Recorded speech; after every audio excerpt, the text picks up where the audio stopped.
All right, folks. Week 3 of quarantine. We're out of ideas. There are no more fights, you know? Like, it's all... What is this show, Phil? What are we doing here? We're mining the depths of MMA history. We have a moment availed to us. One which, I thought you let's were be going to honest, say mining for we've asked for before, where we have a genuine break from MMA, and quite a considerable one. The fucking monkey's paw. We didn't think it would get us, Phil. Yep. Yeah. Well, we're doing fine, actually. We thought this was Phil's idea, and one that I'm quite excited for. We're going to do some commentary on today's episode, essentially. This is the kind of thing where we will do our best to make this listenable and engaging, even if you're just listening. That's fine. We're just going to be talking over some fights, discussing what comes to our mind as we watch those fights. But if you would like to watch those fights with us, we will count our way into starting them, if only, you know, if for no other reason than that Phil and I need to sync with each other. So if you want to watch these fights along with us on Fight Pass or elsewhere, you can do that as well. And this comes on the heels of a bonus episode that we did. I may as well plug it at the top of the show, right? Where Phil, you and I watched UFC 189, which has both Lawler, McDonald 2, which, to be honest, neither of us really wanted to rewatch, cause it's such a visceral experience, but which I think we were both happy we did by the time it was over, except I couldn't look at Robbie Lawler's lip the whole time. And then, you know, also McGregor Mendez too. We commentated that main card, and you can find that on the Heavy Hands Patreon. So, you know, the $3 a month bid, you know how it goes. But we're watching classic fights today as well. And our premise is sort of, I don't know, how would you put it, Phil? Pivotal, bouts in MMA history? Game changers? Yeah, I think it's turning points in MMA. Mm-hmm. And turning points which were... I think it's also one where these are specific turning points which are uniquely MMA in the way that they unfold. Because a lot of the time when we've seen a development or a sudden shocking technical expansion, it's been within a specific area. So some of the fights we've talked about today are ones... They were ones where... specialisms failed or fell down, and it was a sort of well-rounded MMA skill set or a combining of skill sets which won the day. Mm-hmm. And some of these are quite old. You know, we're going some way back. Especially the first one we're doing here. Yeah, especially our first fight. And yeah, so we'll be looking at ground and pound, you know, the birth of Sprawl and Brawl. I think people can figure out which ones this one's going to be from that. And should be good fun. I think, you know, if we were to do this in the future, before we began recording, I was deeply ashamed because I couldn't think of any good ones. But now that we've started, of course, and we've already lined our videos up, what about like GSP Pen 2? Like, to me, that's a foundational moment in how ground and pound works in MMA today. That's the moment basically that BJ Penn was, like never going to school anyone on the ground ever again. Yep. It's like, it's figured out. So yeah, fights like that. I thought to mention that we're not going to be doing that one. I may as well give you the playbill here. First up, the oldest one on the list, we're going to watch Maurice Smith versus Mark Coleman from UFC 14. And this is one that, I mean, I would like to think that most of our listeners have seen probably all of these fights. They're kind of essential for a basic understanding of MMA history. But I have to assume that a lot of you haven't, and that's cool. You can watch along with us. You can learn why these fights are significant. This one, though, you probably have seen in GIF form because something incredibly violent happens at the very end. So look forward to our reactions to that. After that, we are going to talk about which one did we say was going to go second? That's right, Chuck Rampage, which to me is great. Not only for, you know, the reasons we will get into, that it's sort of like an MMA striker suddenly realizing he might have to fight other MMA strikers, but it's also got Dana White on commentary just getting increasingly surlier and more mean towards Chuck as he embarrasses him by losing the fight. Very, very petty commentary from Dana White makes that one worth watching and listening to. And then finally, we're going to wrap things up with Fedor versus Minotauro Nogueira 1. In my mind, like one of the most memorable, most shocking, I don't know, like what are some examples that can compare to how that felt at the time? It's like the most recent one that's anything like it is like Tyson Fury, like walking Deontay Wilder down. Felt sort of like crazy, counterintuitive. I don't know. It's the exact game plan you don't expect. Right. And it working to perfection. And it worked absolutely perfectly and demonstrated just how incredible Fedor Emelianenko was. And Fedor Emelianenko is my Beatles of MMA. You know? Like I can sense this sort of trendiness of slagging him off coming around, and it makes me mad. All right? Because there's a lot of fluff surrounding Fedor. There's a lot of fluff on his record, to be sure. But I think Fedor is an amazing all-time great fighter, undeniably. I think he would still do quite well today. I think he's a very special fighter. And there's no better example of that than in this fight. So I'm looking forward to that one as well. Let's cut the shit. Let's cut out all the rest of the ado I had prepared and jump in with UFC 14's fight of the night, Maurice Smith versus Mark Coleman.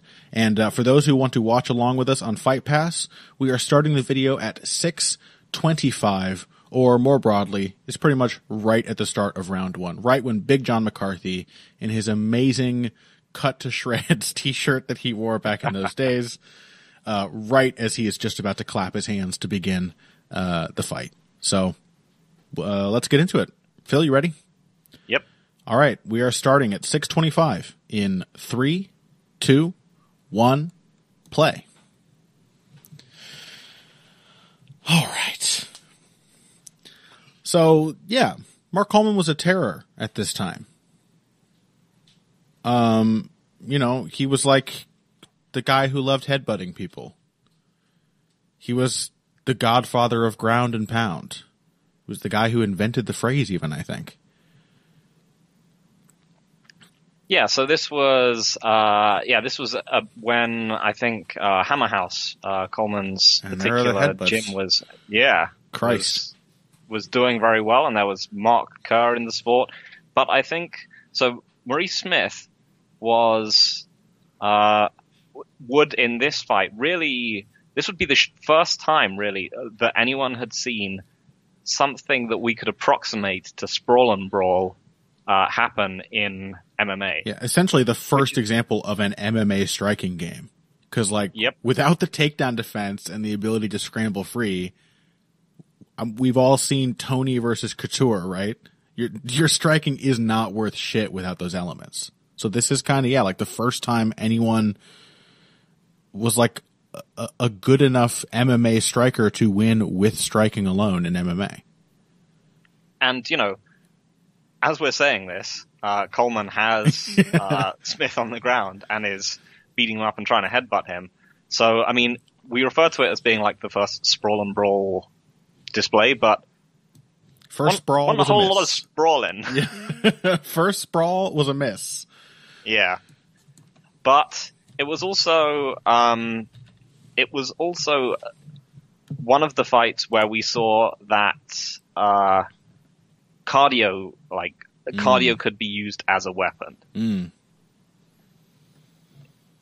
That you could offense in MMA was not simple. I mean, a lot of these fights did turn into slogs. Yeah, but it showed. But they often turned into before this. They often turned into the same kind of slog. Mm-hmm. This is a fight where Maurice Smith had, I think, trained with Kosaka and a couple of other people to work on his grappling, so that it wasn't exhausting him like a striker would on the bottom, and he was able to.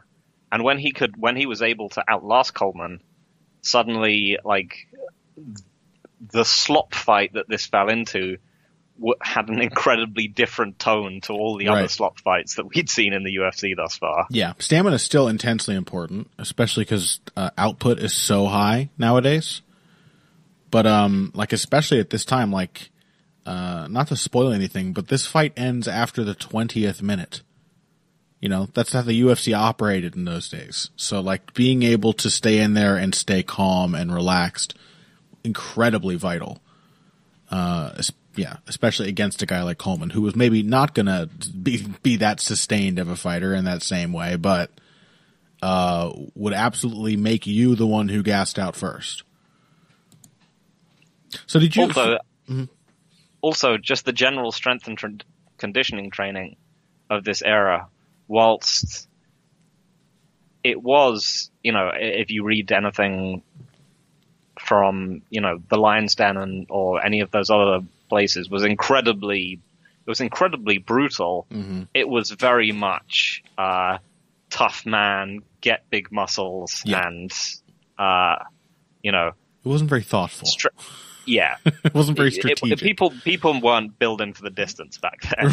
Right. I'd say if you literally just look at anyone coming out of those gyms at this time, you can see that fairly easily. A slightly meat-headed approach, you might say.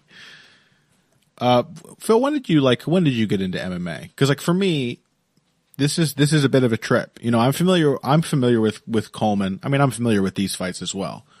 But like I'm more intimately familiar with Coleman in his like Pride appearances, like him crying with his daughter, him breaking Shogun's arm. You know, those are the moments from Coleman's career that I really remember. Him getting armbarred by Fedor. I think that may have been the daughter crying fight. Did you like watch this period of Mark Coleman's career? Hell no, not live. Right. I think I was, I was sort of tail end of Pride era. Okay. So, I mean, I watched every now and again. I would mostly watch like heavyweight fights. Yeah. Those are kind of the big pivotal ones at this period in MMA. Yeah. Really so I'd watch, days. Nogueira and, I'd watched Nogueira and Fedor and Krokop basically. Didn't see anyone else. And only like generally individual fights that I'd like borrow off friends. So yeah, I only started really seriously watching, I think around 2007, maybe 2006. Yeah. So we've just seen, Coleman, get the back on Maurice Smith and then sort of try and RNC him, but with one arm. Yeah, and now he's mounted. He's now gone to mount. So, Smith is not... Just the look on Big John's face, sorry. Yeah. He's looking very, concerned and focused. And very damp. So, yeah, Smith is not really trying to lock Coleman down at all. Right. But Coleman is already looking too tired to effectively posture up. Yeah. So Smith is just trying to bounce Coleman's punches off with his hands. Yeah. Honestly, like probably the most before the dawn of the sprawl as a kickboxer's essential weapon. Really, Maurice Smith here is showing the important and another bump there. Like these are very risky moves. These would not fly in modern MMA. This is a real, fetal is not the word I'm looking for, but you know what I'm trying to say. Yeah, he's not shrimping out from mount. He's just trying to hip bump him off and rolling and escape. And even then he's getting back control. Ooh, little Granby roll went for a leg. That wasn't going to happen. But yeah, like he's gotten back to half guard. So yeah, Smith had trained jiu-jitsu. He was not getting exhausted on the ground. He was not like. I think, the thing which tired people out the most is just thinking, oh my God, what the hell is going on? Yeah, and that's what all these fights are going to be. Yeah, it's like they're strategic shifts. They're metagame shifts. Like, I think it was big the moment people figured out that you didn't have to be as good as Royce Gracie at submitting people if you could just stop Royce Gracie from submitting you. Like, that's a big moment. And here... it turns out, like looking at this, that a big part of what made Mark Coleman so frightening in top position was that people flipped the fuck out when he started going ham on them. Yep. And if you just remained calm and chose your moments, you could outlast and outwit him down the stretch. And that's like the core of Smith's strategy here. Like he's in a sort of lockdown on the half guard now. He's frequently going for inside control just to control the bicep to keep Coleman from bashing away with his free hand.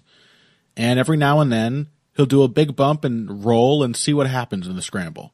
You know, and it makes sense. He doesn't have to be overly concerned about Coleman choking him out. We saw that rear naked choke attempt before. It's not really Mark's wheelhouse. So yeah, it's a really simple step, but that's often how like the important strategic shifts come about. You just simplify the problem and think, okay, where does all of this break down? Where does Mark Coleman's game break down? And it turns out like the answer is when it has to go intensely for more than 10 minutes. Yep.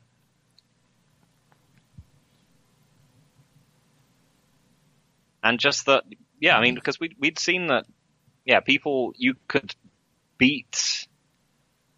This was the next level of control, because people had seen that you could beat submission grapplers by simply outpositioning and nice. And Smith gets back to his feet, frames and gets up sloppy, but Coleman hands on the knees. Yeah, I can't even. Like, I don't remember this fight that clearly in its totality. Oh, fucking hell. He almost finished it. So Coleman went for an incredibly sloppy shot, and Maurice Smith just kind of pushed him down, and then almost finished this fight with exactly the same way that he will finish it, simply 10 minutes earlier. Yeah. He grazed a kick off his head as he was standing up. Did we get a break there for illegal kick, or is this more of that strange, like, random pauses we've noticed in these early UFC events? Yeah. Oh, yeah. And anyone else who has watched early MMA events, they are very weird. They're weird. There's just like a break in the action where both guys got to get coached. They both got a drink of water, but the timer's still going. It's still just the one round. Yeah. Weird.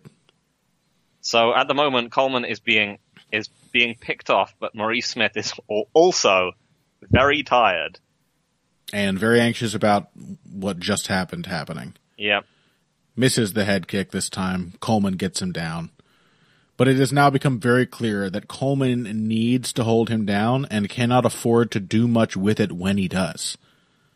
Yep. Because like you said, it was so close to the fight being finished. He just kicked Coleman right in the fucking dome.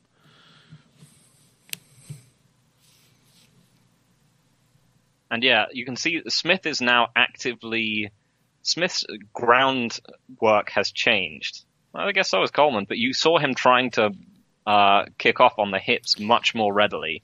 It was like, now I can afford to try and get out of this guy's. Yeah. Because I've got a cardio edge, but Coleman is not out of there yet, so he passed. But again, Smith has been in very bad positions before, and Coleman is not. He's not a finishing threat there. Yeah. So he can afford to take these kind of risks. Yeah, he can afford to really give up his back for long periods of time. I think this may also be a key sort of MMA development we're seeing here is that Coleman lost position before when he went to side control. A lot of MMA grapplers don't like side control. And I think most jiu-jitsu guys are familiar with MMA. There are probably relatively few grapplers in that sport or in that art who didn't get into it through MMA.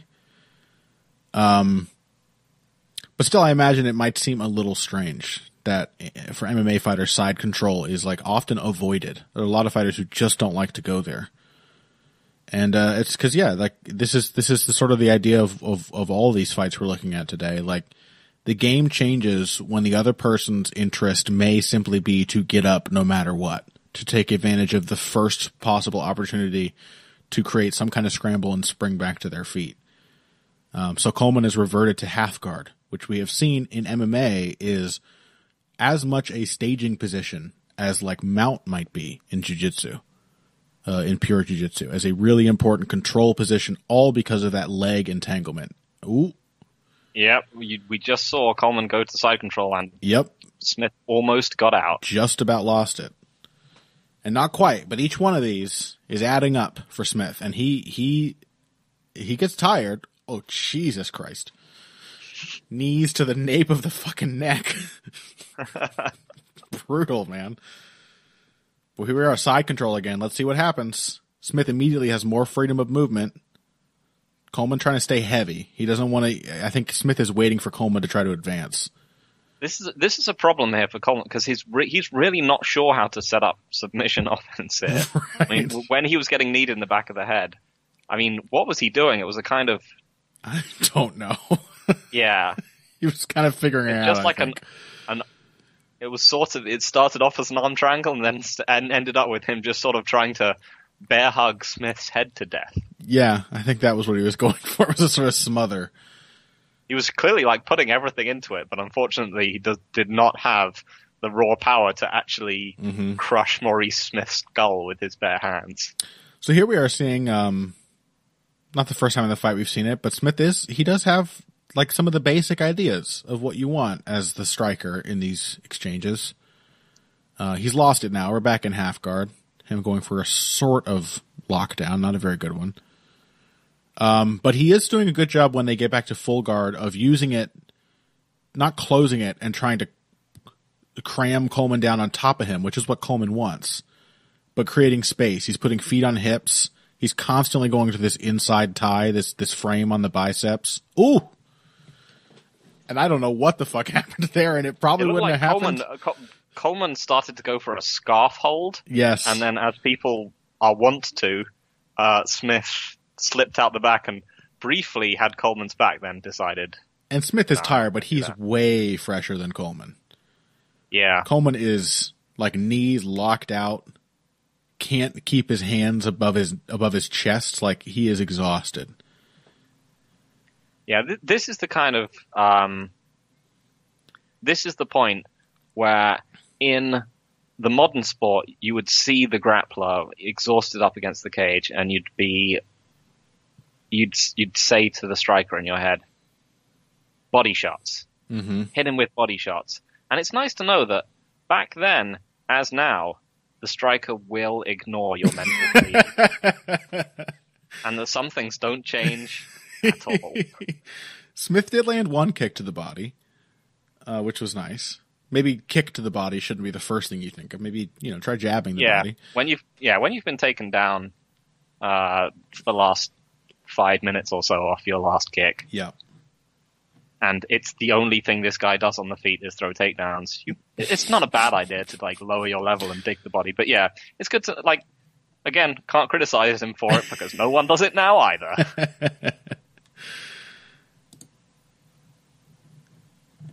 Well, here we have another one of our sort of bizarre pauses in the action. I guess it's like bare knuckle boxing, the rounds were completely arbitrary in length.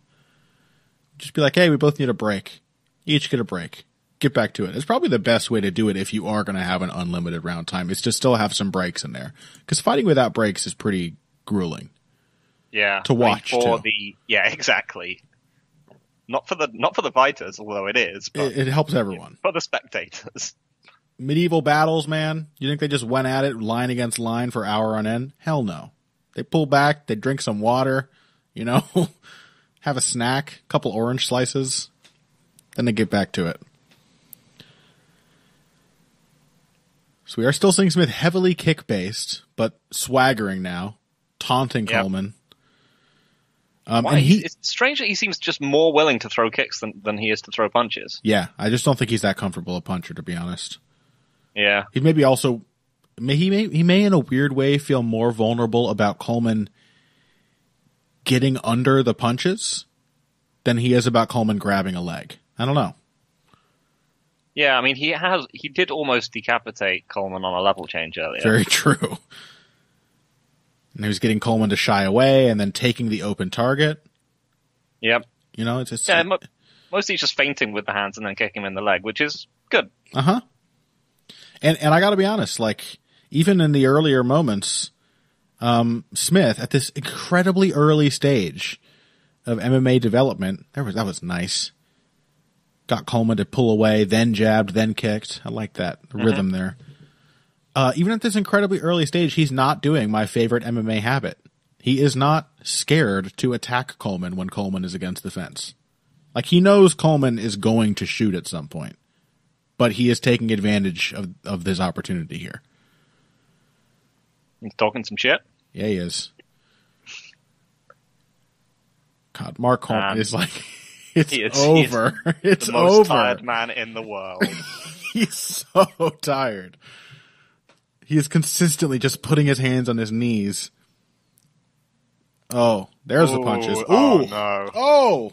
Oh, Ronnie Smith is lighting him up. Now punch kick combinations. We're doing punches to the head kicks. Everything's coming together, flowing off of each other. Ronnie Smith is clearly thinking, I'm going to try and kick him in the head when he puts his hands on his knees one more time. Right. I like the low kicks. We are seeing, you know what I kind of like about MMA? Like, once again, he didn't kick him in the head when he put his hands on his knees. I like that MMA is often like a really broad example of concepts that are like, that are done in really gray shades in something like boxing. So like angles in boxing, they're often very slight. Yep. They're small and they're taken away almost immediately because everyone in boxing has a feel for when they're being outpositioned. You don't see like Dillashaw Barrow, where somebody just gets completely behind their opponent over and over again. Like, that does not happen in boxing. No one is going to let you get behind them like that unless they're hurt.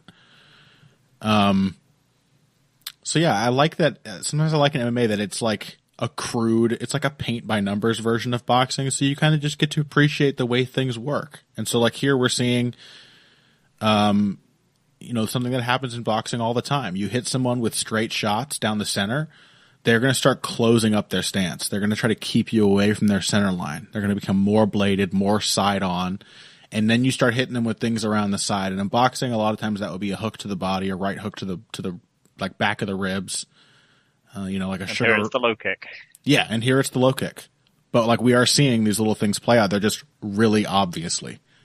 Yeah, it's the Duplo to boxing's Lego. Yes. You're like, oh yeah, I can see all the pieces because they're huge. Precisely. Yes. I hate stepping on boxing in the dark and bare feet.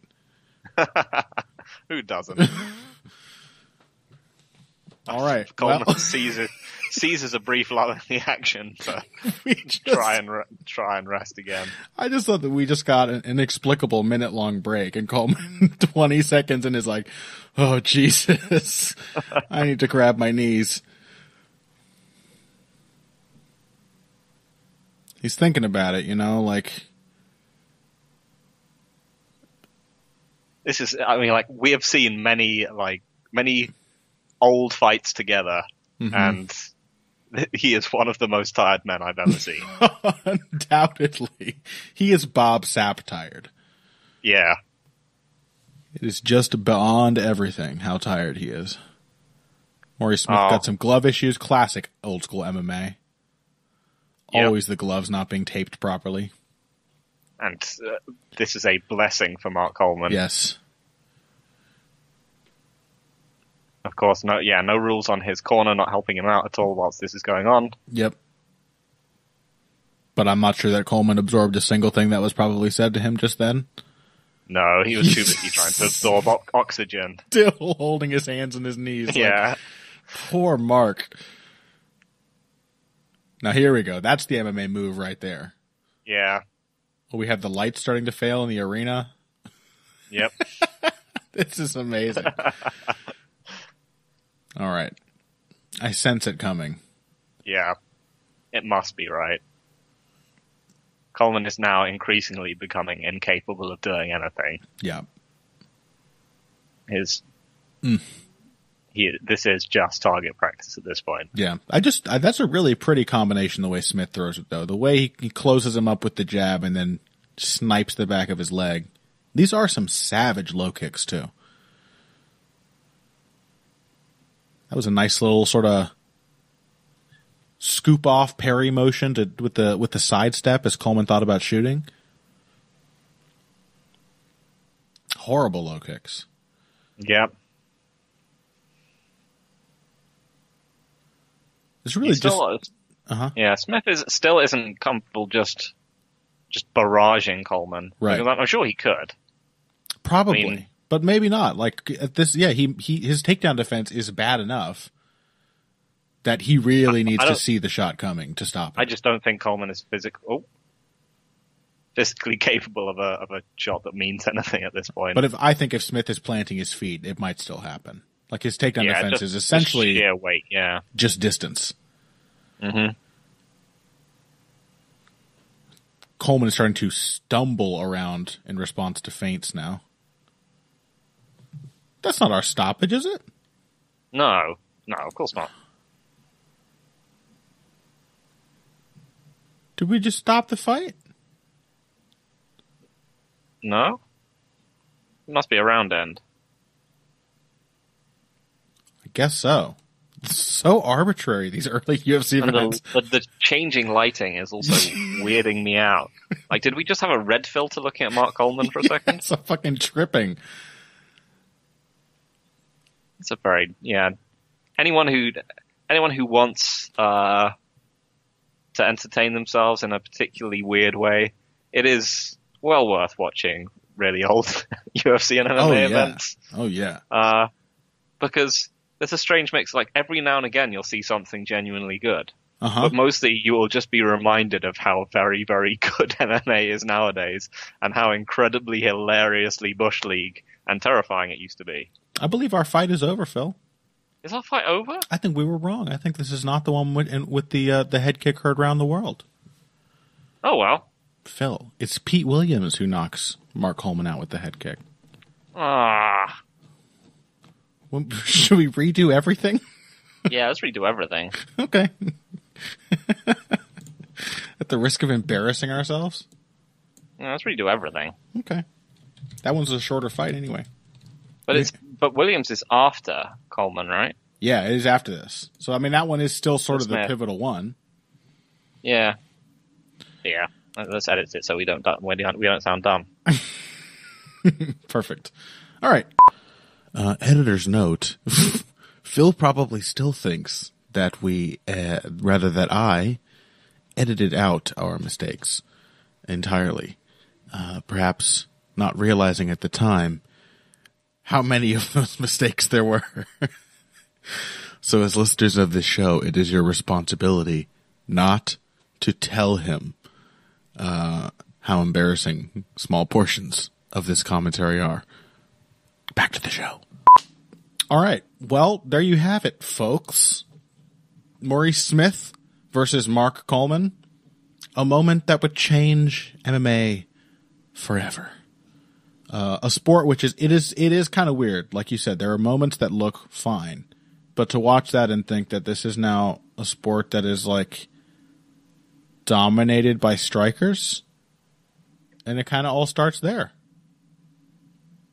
I think the other thing that really old MMA brings out that sometimes gets missed out watching the newer stuff is that it's really unpleasant, and you need to be a particular kind of person to do it.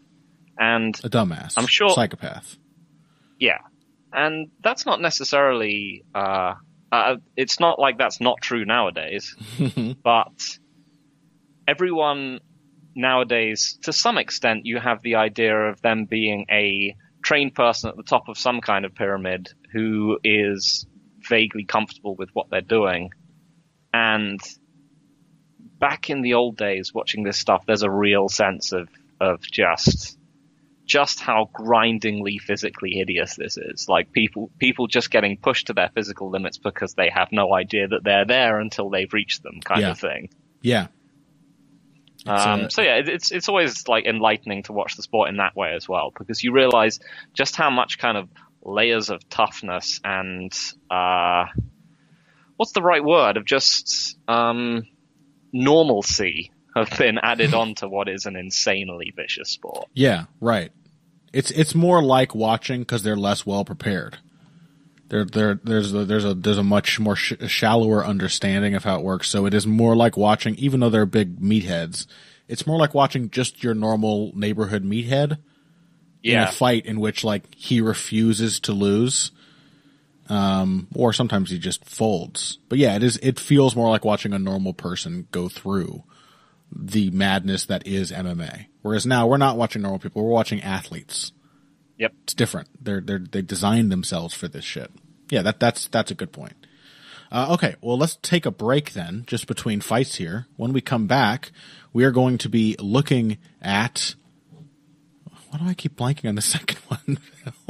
Rampage Jackson versus Chuck Liddell. That's right. And Final Conflict 2003. I think I'm blocking it out of my mind because unlike you, I'm not going to have any opportunity to listen to Dana White being a bitter little bitch on commentary.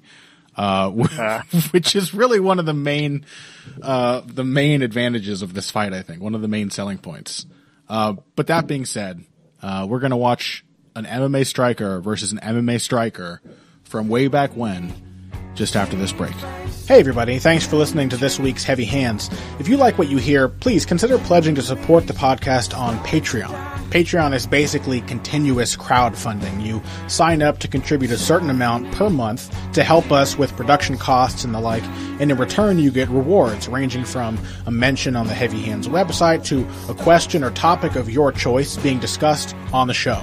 We have a lot more in the works to reward you for your help, and we appreciate every contribution. No amount is too small. Just head over to patreon.com and find how you can help out, the only show dedicated to the finer points of face punching. Now let's get back to it. Okay, welcome back to Heavy Hands. We are moving on to our second pivotal moment in MMA history, our second turning point MMA, my new political lobbying foundation. This one, Chuck Liddell versus Rampage Jackson. These were the semifinals of the, I think, 2003 middleweight Grand Prix. Of course, for those unaware, middleweight in Pride land at the time in Japan referred to the division that we would now call light heavyweight. These are 205-pound fighters. And, of course, the kingpin, Wanderlei Silva, I think at this point, don't quote me on this, I think he had already beaten Rampage Jackson once before. That may actually not be true. They may not have had their fight yet. No, they hadn't. So this is leading up to Rampage Jackson's legendary two suicides by Wanderlei Silva in Pride promotion before he would get his revenge when Wanderlei Silva finally came over to the UFC. But let's go ahead and kick it off. Chuck Liddell versus Rampage Jackson. There's not going to be a lot of preamble, but we'll probably still have, this being classic MMA, more downtime than we're generally used to these days to discuss the sort of history and context of this fight. All right, so Liddell, Rampage. This is from Pride Final Conflict 2003, starting in 3, 2, 1, now. So, I think last time Pride's 2003 the big strategic shift was that we were looking at the birth of, if not the sprawl and brawler, then at least the modern striking game plan.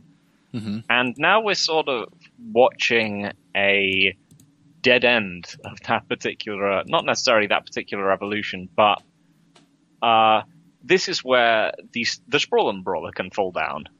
This is what can happen to building your style as having good enough grappling to beat grapplers and having, power and fearlessness and on the feet. Mm-hmm. Because there's obviously the question of, what if you come up against someone who's a better striker than you are? Mm-hmm.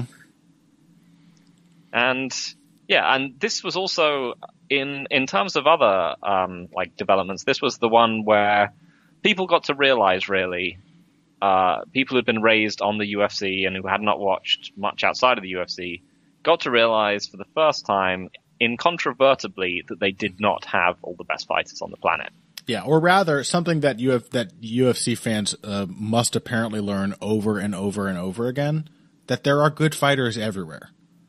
Mm-hmm. That the UFC does not have the only good fighters. And that is a lesson that, we continue to have represented, and there continues to be skepticism each and every time that somebody is simply not as good because I haven't seen him in the UFC yet. Yeah, so, Liddell was undeniably the best light heavyweight in the UFC at this point. Oh, yeah. Jackson was probably the third best light heavyweight in Pride. After Silva and Nogueira. After Silva and Hua. And probably after Nogueira as well, to be honest. But probably after Lil Nog. Yeah. And I guess there was Henderson as well. Although, I think Rampage probably would have still beaten Henderson. At this time, Henderson wasn't all that. Yeah. And Rampage did beat him in his prime anyway, so. In what is Rampage's finest ever performance, in my opinion. The one for the light heavyweight belt in the UFC. Mm-hmm. But anyway, so what we're basically seeing is these guys are two fairly even on the feet. I think Rampage is the thing that will really help him out here is that he is just the better lead hand fighter. Yeah, he has a much more usable jab, and he can throw a left hook. And he just ran Liddell into a big, ugly overhand. Yeah, it's also the fact that Rampage has defense. Yep. Like, that is the really important thing. Chuck has some footwork, like he has gotten his out of the way of several shots moving his feet. It's not pretty footwork. It's not very graceful. He's not exactly gliding around the ring. But Rampage moves his head. He covers up, as we're seeing right here, and he moves his feet. I won't say he's got the best defensive game in the world, but Rampage has always had, say what you will about him, a defensive striking game. And he fires punches off of his defense as well. That's very important. We see him just continue, he can basically just afford to, blindly protect the left side of his head, just cover high on the left, over and over and over, and Chuck isn't going to knock him out with the right hand. Yeah, Chuck is not a good jabber. That was a particularly silly-looking counter there. No, he's not. The jab is very sluggish. It's very reaching from Chuck. You never have to fear the left hand, really. After the right hand, you got to worry about it. Yeah, there's also a problem that would always plague Chuck in this fight. He's just not as durable as Rampage. Right. His chin would obviously deteriorate significantly in the UFC, but Rampage has one of MMA's all-time chins. That's true. Not simply in terms of, what it took to take him out. Wanderlei had to absolutely buzzsaw him to get him out of there. Hit him with a million knees right to the middle of his face. Yeah. Also that it was a chin that just bafflingly never broke. Right. It got perforated many times over the years, or plenty of times at least, but he never just became chinny. Except for maybe recently against Fedor. Yeah. That really kind of looked like just giving up, but yeah. Yeah. So this is an ugly mess. It's not a pretty striking battle, is it? No. Liddell had been coming off beating Overeem, which seems sort of shocking in retrospect, if you think of who these two were, but this was also Overeem at his most mentally fragile. A very slim Overeem, and an Overeem that even to this day, faced with just a heavier, durable enough for the heavyweight division version of Chuck Liddell, might still lose for the same reasons. Yep. He would just get pressured and panic. Exactly. The other guy's just more willing to throw down and wants to continually exchange, and when you turn your back, he swings a right hand over your shoulder that sends you on skates. That is still something that happens to Overeem. So it feels shocking, but if you think about the style matchup, it really is not. It makes perfect sense. Yeah. So, Quinton is winning the right hand battle as well. So like you said, he just bounced Chuck's left hand off his own elbow. Sorry, Chuck's right off his own elbow, and then Chuck just has nothing apart from backing away. Rampage can just block that right hand and counter immediately all day.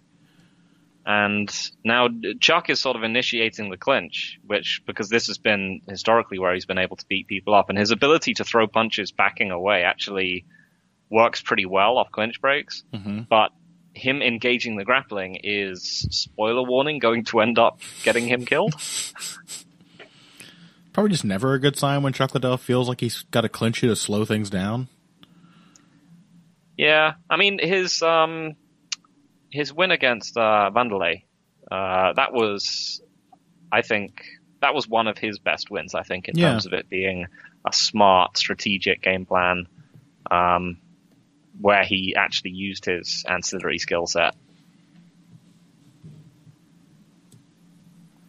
But yeah, I think Rampage probably felt Chuck in the clinch and thought, I can get to this guy. Yeah. Because this was the development of Rampage as a boxer, but he really had been a power wrestler, obviously, in his earlier Pride career. Mm-hmm. And unfortunately for Chuck, Chuck has been a very effective sprawl and brawler. But honestly, Rampage might not just be one of the most durable and best strikers he's faced. He might actually be maybe the best wrestler at this stage in his career. He might be. Yeah.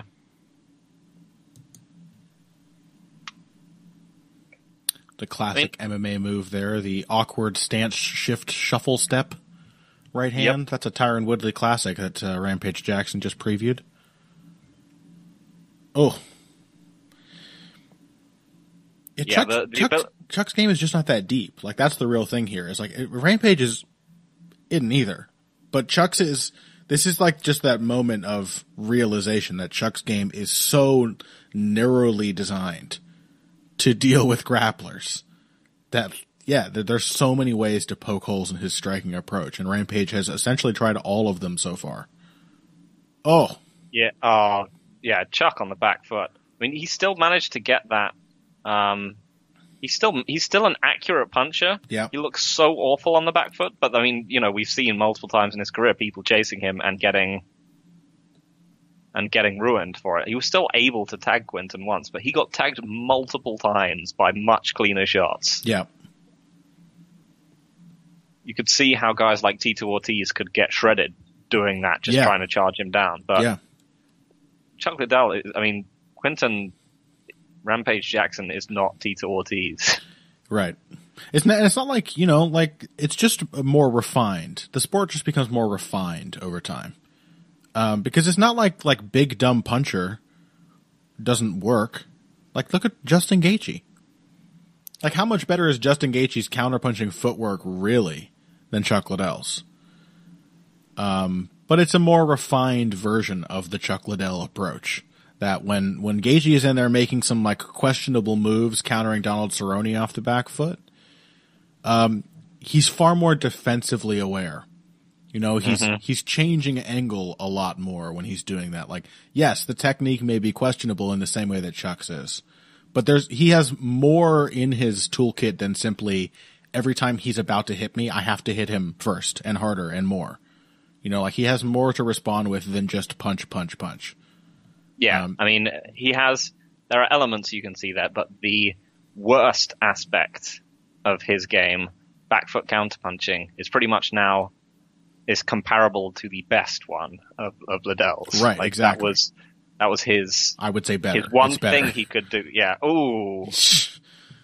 For a moment there, I thought that right hand was dropped. I thought he was knocked out, and then I thought, no, that's not how this fight ends. Right. Rampage is just putting the combinations together, and Chuck has no answer for them. Yeah. Because, again, Chuck he's a flurry counterpuncher. Like, he's just going to try to outdo you on volume. He knows he hits hard. He knows he can take a shot. That is his game. Fire more, fire harder. When you fire back. Yep.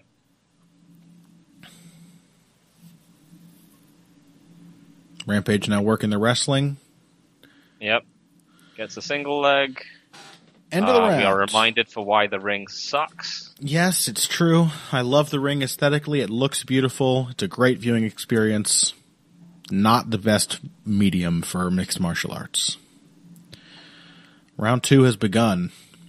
And folks, I think Chuck's having a bad time. If you're listening to the commentary right now, I checked this before we started. Dana White is currently talking mad shit about all the things he, quote unquote, worked on with Chuck, all the things he wanted Chuck to do in this fight that he's not doing.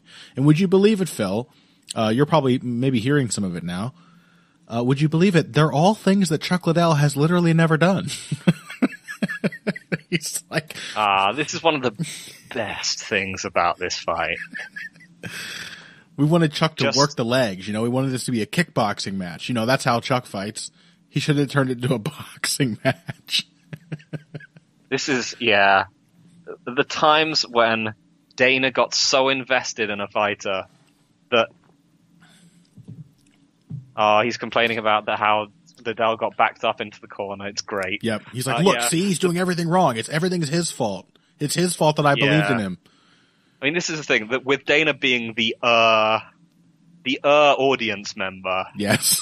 He is also convinced that he's just a tactical and strategic genius, and gets incredibly personally offended when his favorites lose. Yes. The best at this and Cain Velasquez against JDS1 are the absolute classic examples of, what was that idiot doing? I could have done Cost it me better. so much money. Yeah, Why didn't he just do what I wanted him to? Or seems to earnestly believe that like Chuck Liddell is losing this fight to spite him. Yeah. Oh my God! What an uppercut! Oh, he's hurt to the body, right? He is badly hurt to the body. He's hurt everywhere, I think. Yeah, the specific way he fell out there, and now he's trying to get Rampage with a single leg, and Rampage is just This is a good ass fight. Can I say that? Yep. This is an entertaining ass fight. It also just, I mean, it genuinely looks like a moderately modern MMA fighter against just a throwback. Yeah, simply the fact that it's like striker versus striker with things mixed in feels more modern MMA. Oh, crushing. Oh, yeah, the disgusting ground and pound that finishes this fight. It is, lacing. I love the way he laces that right hand under the framing arm there. Like not the elbows to the elbows, ground and pound elbows to the body. Just filthy. Not that Chuck is offering much resistance, but Rampage is not he's not going about this stupidly. He's very methodically smashing him to pieces. God, those elbows are savage. Yeah. Chuck's like, maybe I can poke him in the eye. That's my move. Yep. I'm sure Dana also bet a ton of money with some idiot on this. Almost certainly. Chuck is just completely done. Just like, oh, it's over. Towel's thrown in. Good call. I mean. Yeah, thank you. Who's his trainer again? It must have been Gene Hackelman. Yeah, that's the thing. That's the one, right? Yeah. The Pit. Yeah, that was a good call. I'm glad to see him throw the towel in because that was headed in exactly the same direction as Smith Coleman, which went on for about 10 minutes after it reached that point, simply because Coleman was so tough. Yeah, and I mean, I don't think this one would have gone quite as far because Rampage was really pouring it on, but yep. But also, you know, Rampage would kind of break Chuck's chin later on in his career. Right. And, you know, how much money and damage did Chuck just get saved? I mean, imagine if Rampage had broken him in this fight. Because he went on to have a good career after this. Yeah. Until he had that string of hideous losses. I think it may simply be the fact that Rampage didn't put him out. Yeah. Like we talk about that. I think a lot of times when we talk about somebody's chin breaking, it's the confidence in the chin that breaks. It's that suddenly you know you can be put to sleep with one shot at any moment. It's like realizing your mortality. And you go about life very differently when you know you have an Achilles chin, so to speak. So like, yeah, I mean, all of Liddell's like golden age of his career would come after this fight. Mm-hmm. So yeah, it's a great call and one I didn't remember, and I'm very glad to see. Very likely an example of a corner stopping it and literally saving their fighter's career, saving their livelihood, and undoubtedly saving them a lot of even more unnecessary damage. I mean, frankly, it could have been stopped before that. Mm-hmm. But good shit. Okay, let's take one more break. When we come back, we have just seen the MMA striker, the MMA striker in Chuck Liddell, sort of, being undone by another MMA striker with a deeper game. Now we're going to take a look at what happens when the jiu-jitsu game to beat all heavyweight jiu-jitsu games meets an MMA top game that doesn't give a shit about jiu-jitsu. Fedor versus Nogueira 1 after this. Financial support is fantastic, but there are other, even easier ways to support Heavy Hands. Perhaps the best is by spreading the word. We know our fan base. You're all cool, popular people with serious social media presences. You're tastemakers and trendsetters. Okay, there are one or two of you that don't fit that description. You know who you are, but no matter what, you can always help us out by telling folks about the show. You can also give us a positive rating and review on iTunes and Stitcher, things like that. We rely on word of mouth and positive feedback to grow and improve, so thank you very much for your time and your help. Now, back to the show. Okay, welcome back to Heavy Hands, segment 3, and we are on to one of my favorite fights of all time. Like, I got into MMA actually more by way of K1. I've said this before, but the first MMA fight I ever saw when I was in high school was BJ Penn versus Sean Shirk, which was amazing. I mean, like, watching that at the time, I'd never really watched boxing or anything either. So to me, I saw BJ Penn like slipping punches and moving his head and moving his feet, and it looked like the Matrix. It looked like wizardry. Looking at it now, like having seen Vasyl Lomachenko fight, it's like, this is not good striking. But at the time, my mind was blown. It didn't get its hooks in me, though. What I really got into first in my earliest college days in the dorm was watching K1. I remember watching Zambides versus Chahid. I remember watching a bunch of Ernesto Hoost, a bunch of Andy Hoog, a bunch of Mike Bernardo. All these classic K1, a shitload of Buakaw, a lot of Andy Sauer, a lot of Giorgio Petrosian. And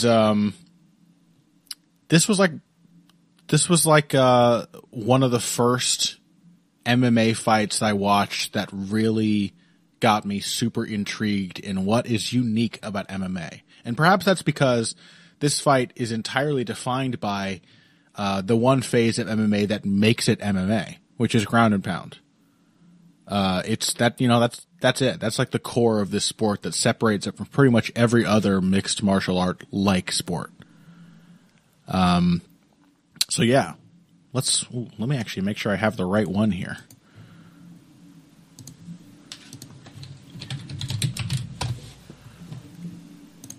Because, of course, Fedor and Nogueira fought 3 times over the course of Pride 25 is the first one, I'm pretty sure, right? Pride 25. Okay. Yep. So we're going to have to go ahead and jump once again to the start of the first round. So I say, Phil, let's agree on 11:25. Wow, that is pretty late. Okay, give me 1 sec. Okay, I'm ready. Okay. So here we go. We are starting at 11:25 on UFC Fight Pass of Fedor versus Minotaur Nogueira from Pride 25. Body blow. In 3, 2, 1, play.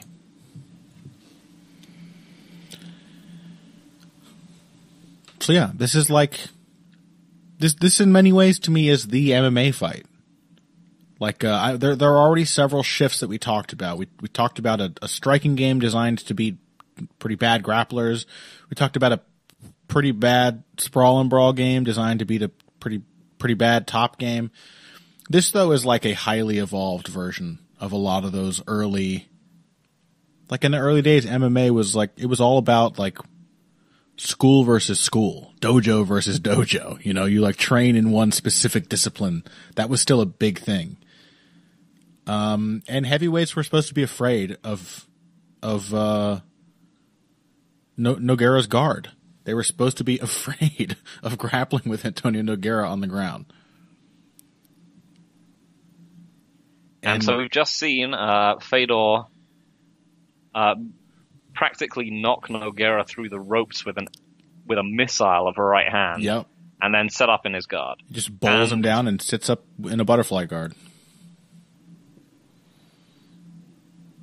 And yeah, both the Nogueira brothers at this point were, I think, Big Nog was always a little underplayed as a boxer, compared to his brother. I mean, neither of them would be considered like great boxers by modern standards, but they got moves. He was he was a decent offensive striker on the feet, with his main problem being, you know, obviously he was not much of a defensive threat at all.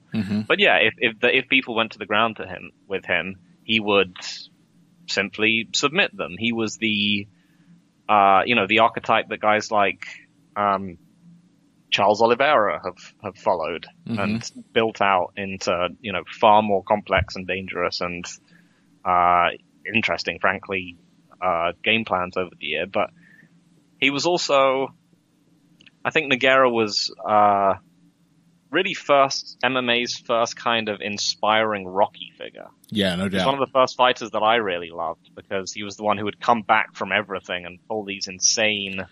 His fight with Bob Sapp. Yeah. That was during one of the brief periods in Bob Sapp's career where he cared. This, to me, is one of the most terrifying images ever caught on camera in an MMA fight. Yeah. It's just Nogueira flinging his legs out, desperately trying to keep space, and Emelianenko essentially hovering over the top of him like a fucking chopper in the rainforest, just like raining down fire from above. That is terrifying. Yeah, and for those who cannot, well, if you can't hear it, the ground and pound sounds revolting. The way Fedor rotates his body and then gets that whip. He throws, I can't remember if he specifically said this or if it was said about him, but I always think of this metaphor. He throws his punches like each fist is an iron ball on the end of a chain. It is like a flail, like a whip with a huge mass on the end of it. Even the straight shots, just the way he sort of pops the shoulder forward and snaps the punch off. Yeah, and what's interesting about this is like, it's not even like everything Fedor is doing here is like technically perfect. There's a lot of confidence happening here, you know? Yep. He's putting his hands on the mat. He's letting Nogueira, who has legendarily tough grip strength, he's letting him control his wrists for extended periods of time. He is like through sheer ferocity getting out of this. And I think it says one of the things I don't think people give enough credit to Fedor for is not only was he an intelligent fighter, but he was one of MMA's first incredibly great athletes. Like, he didn't get tired. He was super quick. You know, in addition to durable, he's got enough power, but he's so fast and dynamic. And I fucking love that move right there. Nogueira's got the wrist control. In the UFC, you'd probably try and come over the top of that with an elbow. Couldn't do that in Pride. So he pulls his arm back as if he's trying to wrench free, and then just a short, straight jab right up the middle and pops Nogueira's head back against the canvas while his wrist is still being controlled. Yep. It's a classic, schoolyard bully move, right? Yes. Just that little sort of tug-of-war fake-out. Glove problems, classic Pride. Yep. Always those damn pinkies slipping out.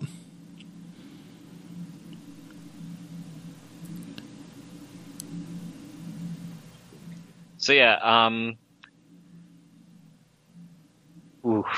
more disgusting ground and pound. So this is one of the problems with Nogueira's approach, is that the guard was a place where he could set up offense. Right.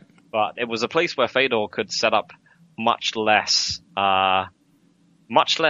risky offense. And the problem with someone like Coleman is that he really couldn't negotiate past guards to any great degree in the same way that but Fedor has the grappling skill to just completely negate any of like the basic submissions you're going to throw out from guard.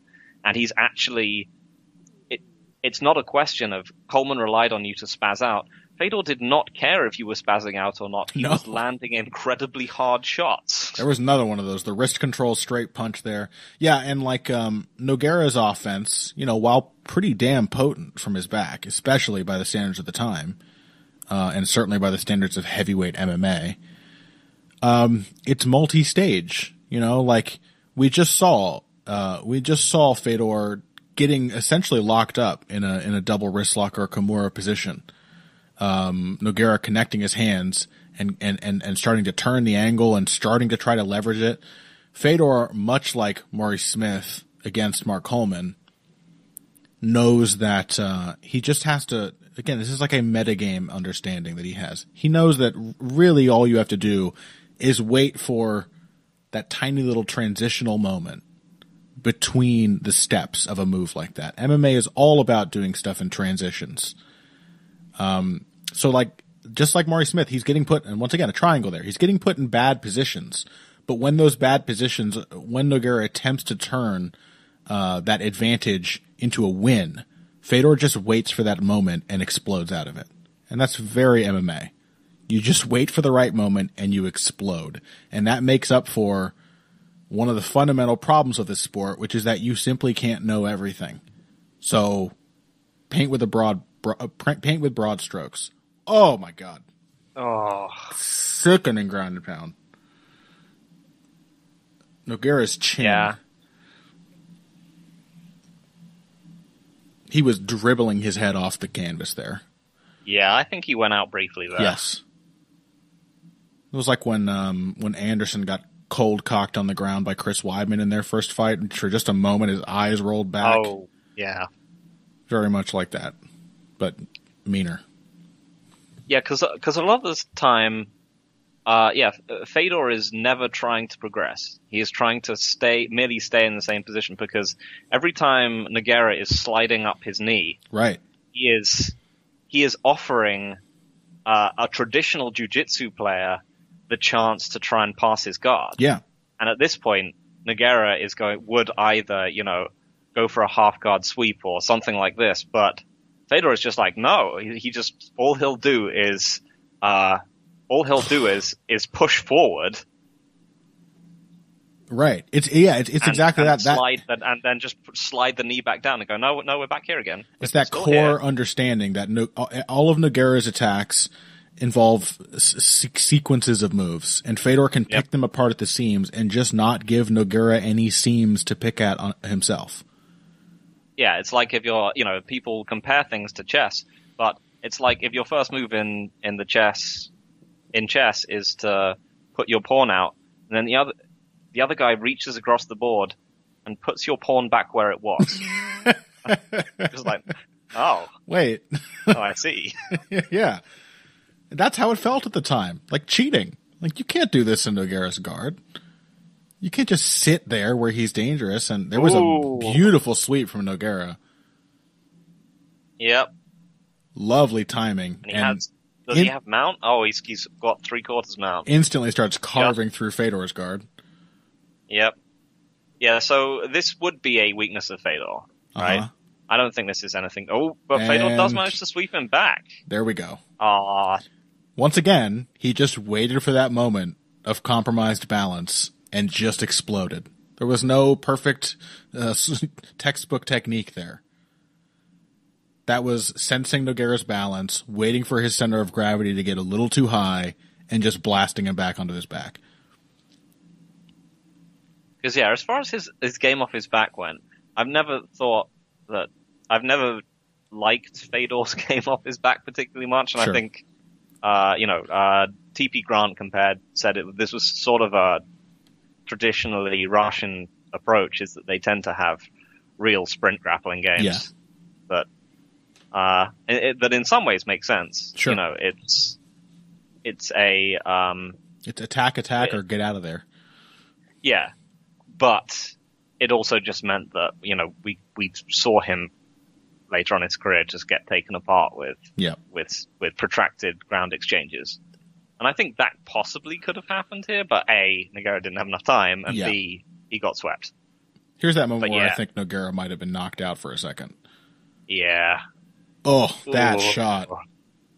He's... Yeah, that there. He is very, very woozy. Yes.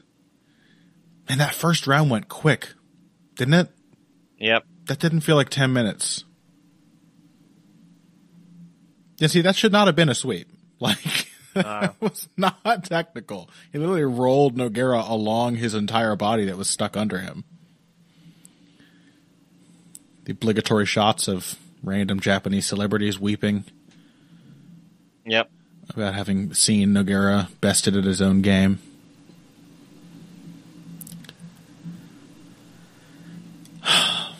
Just it's strange.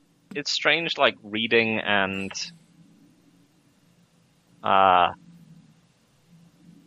remember reading about Big Nog's career earlier in Japan and how he was so popular and so handsome, and I've never really thought of him as a handsome man. And you think, yeah, if you subtracted away all the bruising and I'm so used to combining the face we're looking at now with the face I know from his much later years in the UFC. Yeah. Where he's 90% scar tissue. But he's not an ugly man. Yeah, no, that's what I was thinking. Like, he is actually probably a pretty handsome man. Yeah. But so I felt like we had a homoeroticism quotient that we needed to hit. Yeah, we were really below the metric, so. What about Fedor, though? You didn't like that physique, Phil? That's what peak performance looks like. It's more just the athleticism and the explosion, which is sexy with Fedor. Mm. And the Orthodox Christianity. Oh yeah. That's what drives him wild. So, Big Nog still going for the single leg. Fedor is just so dynamic. Like, the takedown was in. That was a bad, vulnerable moment. So that's old instincts coming back to bite Big Nog there, right? Yeah. He failed on that takedown, and then he was like, he couldn't stop himself from thinking, right, you know what the safe thing to do here is? Oh, God. It's completely wired in. It's like Jorge Masvidal pulling the guillotine he always goes for on Damian Maia. Like, yep. It's baked into how he fights. But despite that first round, how we saw it play out, the replay we just watched in which Nogueira was almost certainly unconscious for a split second, yeah, he just immediately did his same old transition, that same old gambit. And here it is. We are seeing why it is, in fact, a gambit. What were the lines like for this fight? I'm know. assuming that Nogueira was favored.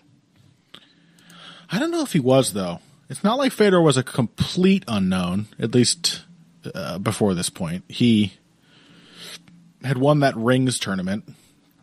He'd beaten Heath Herring just before this fight. He'd beaten Babalu earlier in his career. Beaten Ricardo Arona.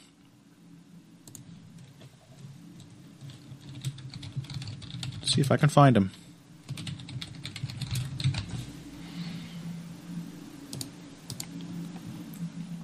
But yeah, Big Nog is also starting to look pretty tired here. Yeah. I mean, again, he was a man who could, with endless heart, where there were many, many fights where he looked extremely messed up and exhausted and was able to pull it out. Mm-hmm. And I think that was what a lot of people were expecting and hoping to happen, which obviously didn't. I mean, he was one of the early really mythical fighters. Yeah. Where people would talk about what he would do in a fight, and they would just discount certain things happening to him. Right. And this was why this was such a magical fight, because people couldn't understand the idea of someone beating Big Nog in his guard. Right.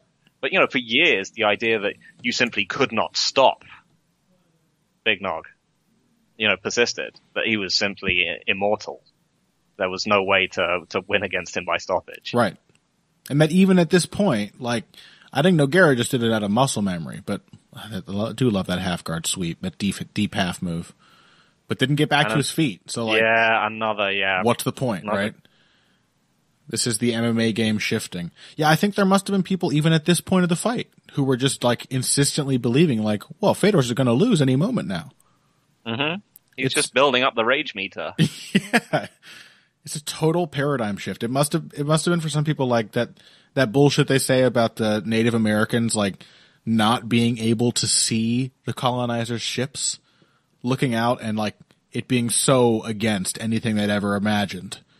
They just like bloop, wiped it out of their processing. And yeah, that's kind of how this felt at the time.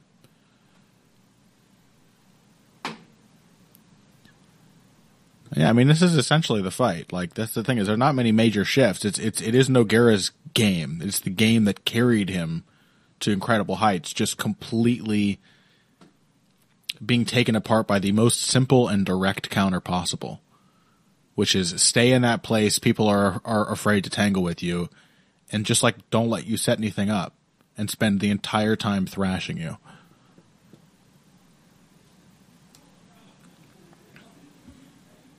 Oh. The creativity. Just when he was thinking about grabbing an underhook there, and then he just got clubbed back into the mat. Thinking about that deep half. Fedor really, he really like, again, like right there, like he just knows Nogueira's intentions. He's not rushing. He feels him going for the underhook. He just kind of waits for him to really think about committing to it, and then he clocks him on the chin. He waits for him to shift the angle for that Kimura, and then he rips his arm free, and then he's got posture, so he's punching.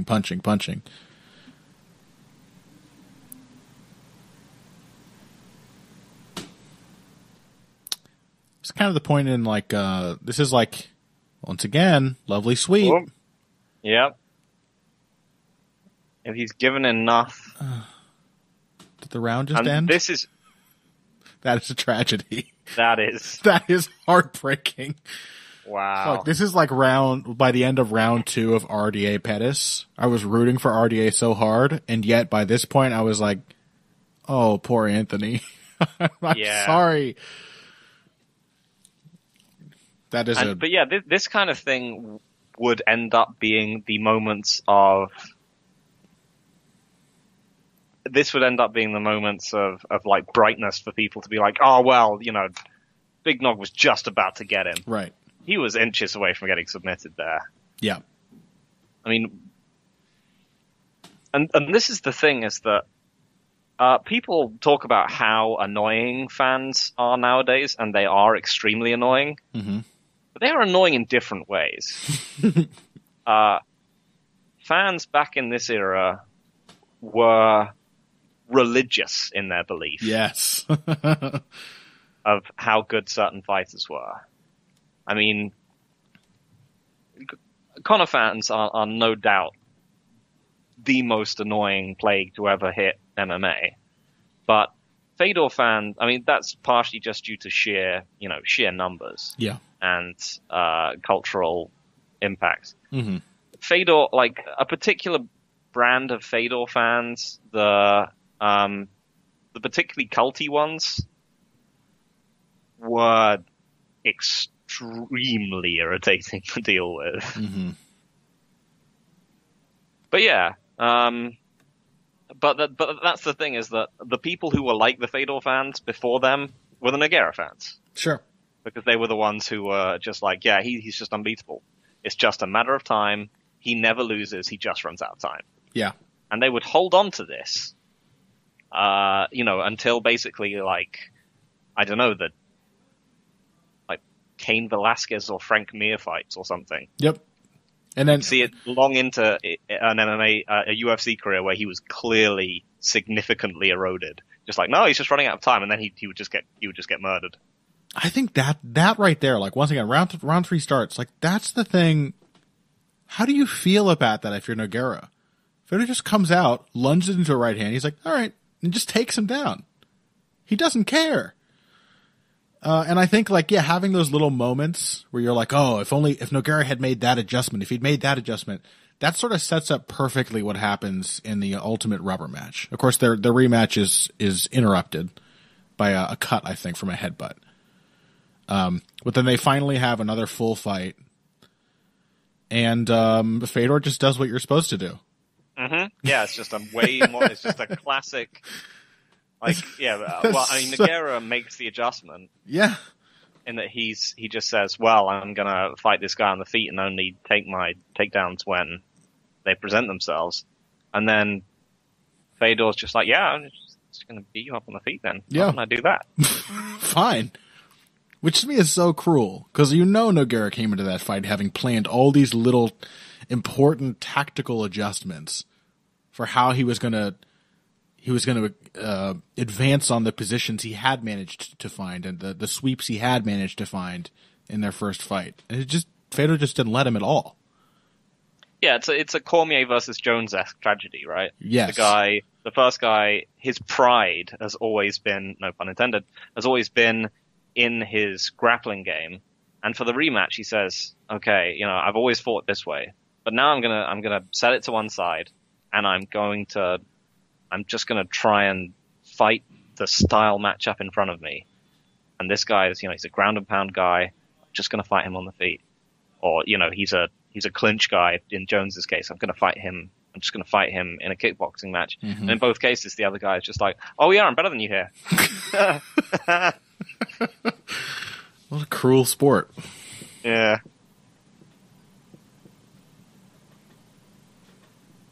Yeah, I mean, have we seen Nogueira try anything like different? I don't know. He's a great adjuster necessarily. He kind of has his game, and to a certain extent, he has what he has prepared for that fight.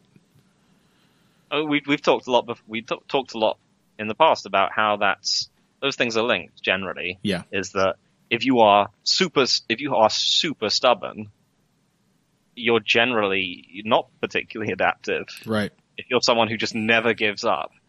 Because you're just too determined to give up. You're also too determined to change your mind a lot of the time. So yeah, he's pretty much just reaching over the deep half to one side, reaching over to the deep half to the other, trying to bait him into a half guard sweep, and it's just never happening. And I think Fedor is the same way. Fedor is incredibly stubborn as well. It's just that he is far, far more willing and far more able to change up which approach he stubbornly sticks to from one fight to the next. Yeah. I mean, I think, we mentioned before the real decline in Fedor did become when I think he did start to buy into his own hype. Yeah. That he could do everything. But yeah, we saw a lot of his bad performances against, say, Bigfoot Silva, were extremely stubborn in the way they played out. Mm-hmm. Bigfoot has, for example, never been a particularly effective offensive wrestler. And if Fedor's ability to hit any kind of takedown and ground and pound still existed, he probably could have gotten Bigfoot out of there. Yeah. I mean, Bigfoot is horrifically vulnerable on his back. Yeah. But he just kickboxed him within the whole fight.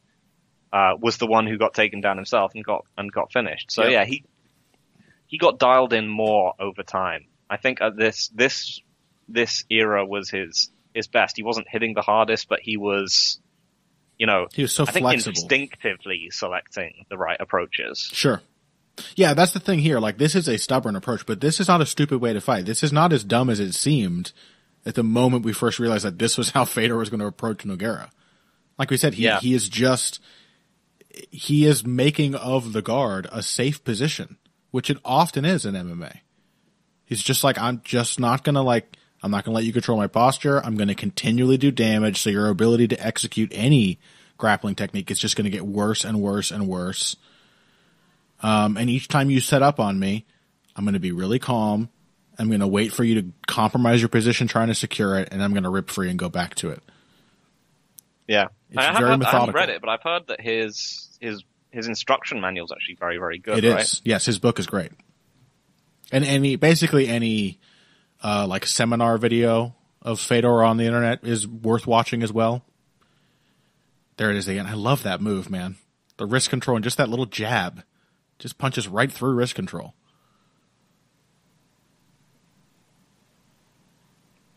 There's really no way with the wrist control to stop that straight little shot coming in. I remember a Tyron Woodley instructional video where he showed the same technique, but I've never seen him use it in a fight.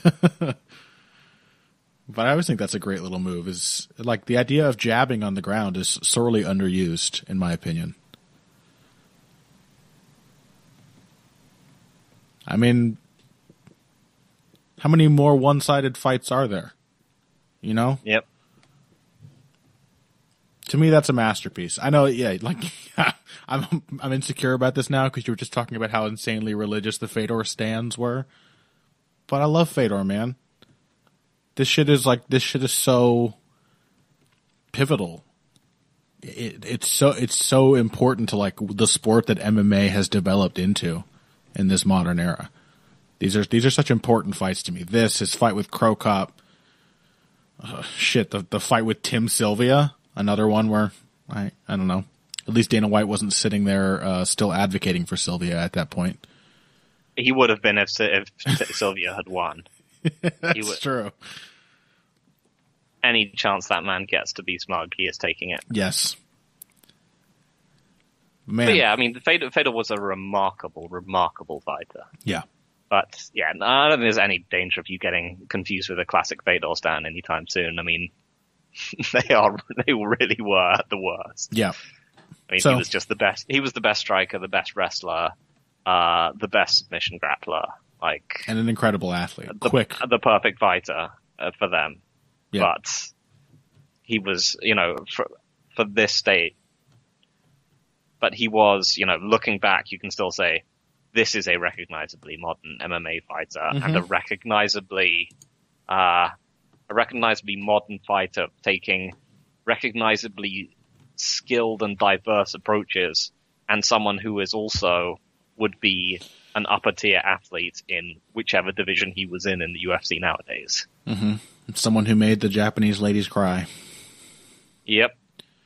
They loved Big Nog. So, okay. There we have it, folks. Today we watched, or if you're one of many psychopaths on the planet who just listens to commentary, things like this, which I understand, it's fine. In that case, you heard us talking about 3 incredibly pivotal fights in the development of this still very young sport. And who knows what sort of changes will come around the bend. That might actually be an interesting topic to try to cover on one of these interim episodes here. But what we saw was one of the first broad strategic answers. Essentially the first notable time that a striker exhausted and ultimately shut down a dominant wrestler, developed enough of a ground game, enough of a wrestling game to survive. And that is what MMA is all about, really. At its core is which categories do you put your points into? So we saw that balance struck between Maurice Smith and Mark Coleman. Then we saw an MMA striking game, sort of paling in comparison to just a deeper striking game. Chuck Liddell's boxing and kickboxing made a lot of sense for beating the kind of grapplers he was beating up in the UFC and would continue to beat up in the UFC. But we saw that there is also a place for more specialized fighters as well. And then we saw, I think, a masterful example of sort of the generalness of great MMA fighters, the well-roundedness of Fedor Emelianenko, sort of the opposite of Liddell Jackson, where the deeper, more specialized game defeated the broader sport-specific game of Chuck Liddell. In this case, it was the specialized grappling game of Nogueira, which fell completely flat because of the general skill of Fedor Emelianenko and really the strategy that he put behind that broad skill set. So there we have it. Thank you all so much for listening. You can find us on social media, and please hit us up with your episode ideas. Any suggestions you may have for things you want us to talk about. There's so much MMA and boxing and kickboxing that we can talk about. Undoubtedly, we will have some of those vaping scooter kids back on here in the near future as well. Find us on social media. Phil is at Evil Greg Jackson on Twitter. I am at Boxing Bush, B-U-S-C-H. And as I mentioned at the top, if you like fight commentaries and one that I think is very worthwhile watching along with us, then you can check out the Heavy Hands Patreon, where we spent approximately 2.5 hours just discussing live the happenings of UFC 189, which featured the best UFC card ever. Yes, and featuring what I think pretty much everyone agrees is the greatest fight ever. Robbie Lawler, Rory McDonald too. So go check that out on the Patreon, and until next week, if you all came here today for the finer points of face punching, you came to the right place. This has been Heavy Hands.